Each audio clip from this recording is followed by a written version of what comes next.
YouTube tags are keywords that you can select for your own videos, and if they are properly associated with your videos, it will help others find your contents.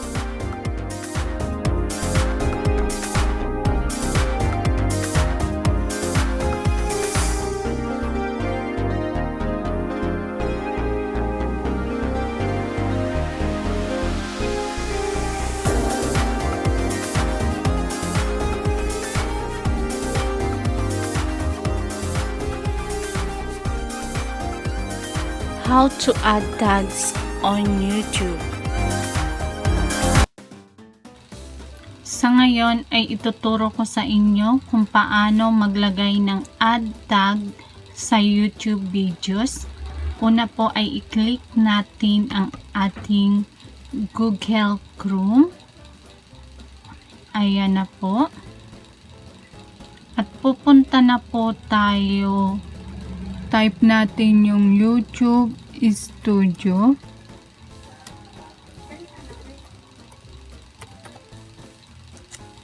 Ayan na yung YouTube Studio. Select natin yung YouTube Studio.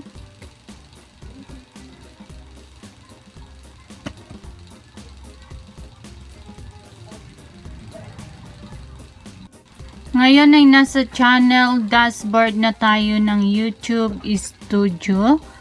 Pupunta na tayo sa videos. Select the videos. For example, gusto ko po yung punta tayo sa upload video or live video kung pwede.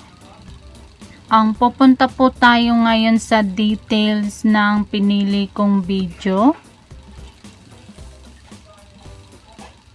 Ayan na po.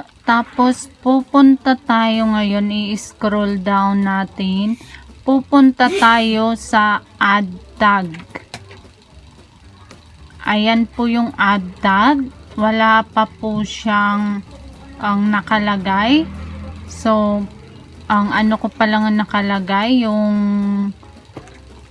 channel ko pa lang nakalagay. Mag-a-add po tayo ngayon ng add tag. For example,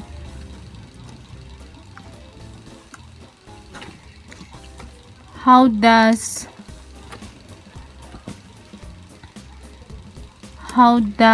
my keto diet work?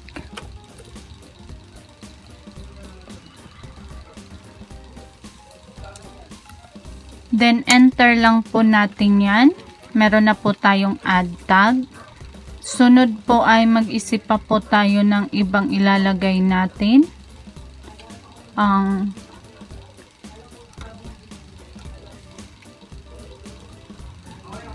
What is the important of keto diet?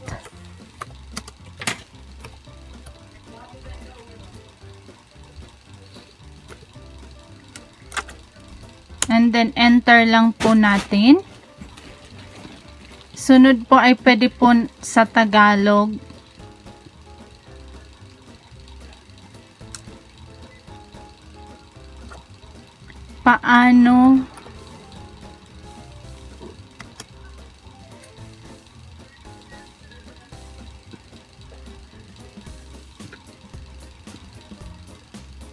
Paano nga natin ginagawa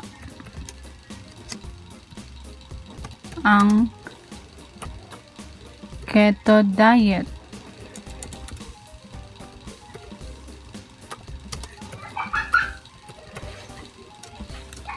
Ayan, enter lang natin.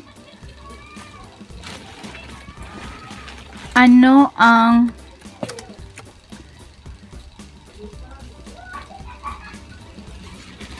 ang impormasyon sa keto diet? Ayan ang mga posibilidad po na add tag. napaka-importante po yung ad tags. Maglagay po tayo sa bawat every